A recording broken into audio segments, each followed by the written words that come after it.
Between now and Election Day, we are going to be interviewing all of the major candidates on the ballot for major offices here in Maine. With us tonight on 207 is Maine's Democratic Governor, Janet Mills, who is seeking re-election this year. Thanks so much for coming in. Thank you for having me, Samantha. Good to have you here. Let's jump right in. If you are re-elected as governor, what is the #1 priority for you that you'll be focused on? Oh boy, the #1 priority carries a lot of weight there. Inflation is something we've got to keep tackling, although it's a worldwide problem. I'm hoping to meet with the new legislature as soon as they convene in December to help address inflation with some more legislative action. We've done an awful lot so far by giving the people $850 checks to fight inflation. I hear from people every day that they've used those checks to fill their oil tank, pay for prescription drugs, put tires on their car. A lot more has to be done to help our Maine people put cash in their pockets to help them fight inflation. On the topic of inflation, because it is certainly looming over us right now, and there are also predictions for a recession. If there is a recession, revenues would almost certainly drop. How would you keep the budget balanced? By cutting spending or raising taxes? Well, actually, the economists, the objective economists, the experts in this area have given us an A+ rating on budgeting, and they tell us that our budget going forward, with the help of the legislature, is at balance and is likely to remain at balance even through a recession. So I'm proud of the management of the state budget that my administration has achieved. So you're saying that if there is a recession, there would be no need to cut spending or raise taxes?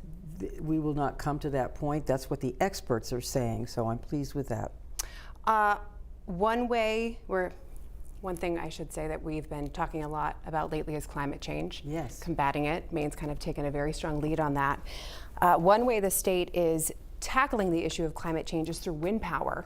We recently reported on the project out on Mohegan Island that would install the first offshore wind turbines. Yes. Some would say that's a win for the environment, but on the flip side, a lot of fishermen are unhappy with you for pushing to grow offshore wind, and some claim you haven't done enough to help them. How would you respond to that? First of all, the state of Maine is very much a party in the lawsuits regarding the whales. Let me be very clear about that. Some have said we just filed a letter. No, we are a party, an active party, and we're fighting alongside the lobster fishing industry and the fishermen in the federal court, fighting the federal government. We fought the Trump administration and now the Biden administration.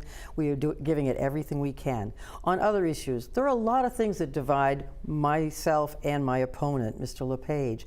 Mr. Lepage fought hard to support drilling for offshore oil off the coast of Maine. I can't imagine anything more dangerous or damaging to the fisheries industry than large oil rigs off the coast of Maine, and with the risk of an oil spill that would not only devastate the lives and livelihoods of Maine people, but would blacken our shores and our beaches. So I am not for drilling for oil off the coast of Maine. I'm for very measured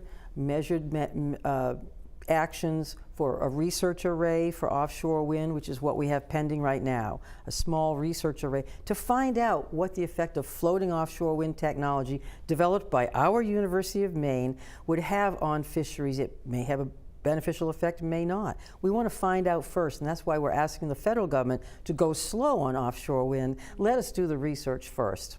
But for those fishermen who feel that the push should be more for them versus the offshore wind power, what would you say to those folks? That's why the fishermen are at the table. That's why we've engaged them. They are part of the roadmap exercise, and that's why I signed a bill that prohibits any offshore wind development within the 3-mile state limit, which is where 3/4 of the lobster fishing industry haul their traps. On the topic of education, there have been attack ads targeting your administration's take on LGBTQ education and covering critical race topics. Though those lessons are optional, do you believe these conversations belong in the classroom? And if so, at what age are these topics deemed appropriate in your mind?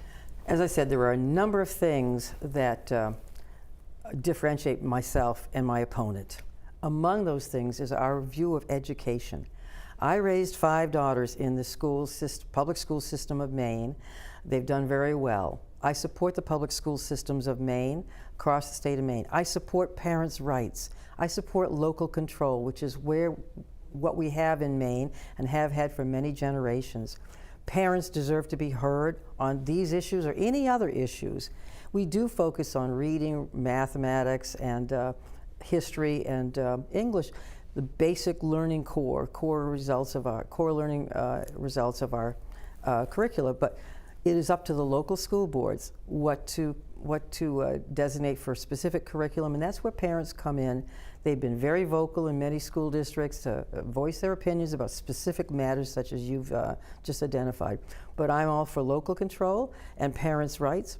Many parents are members of school boards. Many school boards consist of mostly parents. But that's one area where my opponent and I disagree. He's in favor of a voucher system, which I would not agree with. He's in favor of restricting abortion rights. I am not. He's in favor of oil rigs. I am not. Many other issues where we differentiate and disagree quite vehemently. We are heading into, if you can believe it, year 4 of living with COVID-19. Yes. You imposed the vaccine mandate last fall for healthcare workers that arguably made the staffing problem worse for hospitals and nursing homes. Why is that mandate still needed? Well, let's back up and look at the whole picture. Maine has done better than any other state in the nation, other than Hawaii perhaps, in fighting the pandemic. That's been said by experts across the board, and even by conservative economists have said that Maine has done the best of any state, got an A+ rating in how we've rebounded from the pandemic. We have one of the highest vaccination rates in the country and one of the lowest death rates in the country, despite having one of the highest average ages. And we've done that by listening to the experts. I am so glad I had the first year under my belt to rebuild the Maine CDC after my predecessor had decimated the department and had laid off dozens and dozens of public health nurses. I got that time to rehire them and to hire a guy like Nirav Shah, who was very well respected and on whose advice I rely a great deal. So the vaccination requirement was requested by the healthcare industry, the hospitals around the state of Maine. We felt the experts agreed that it was a good thing to do to prevent the virus from getting into the hospitals and nursing homes, and that's what it's done. We will end on that note. All right. Governor Mills, thank you so much for being here with Thank us. you. If you want to learn more about the Mills campaign, just head to the 207 section of our website or our mobile app and stay with us. We're back with more 207 right after this.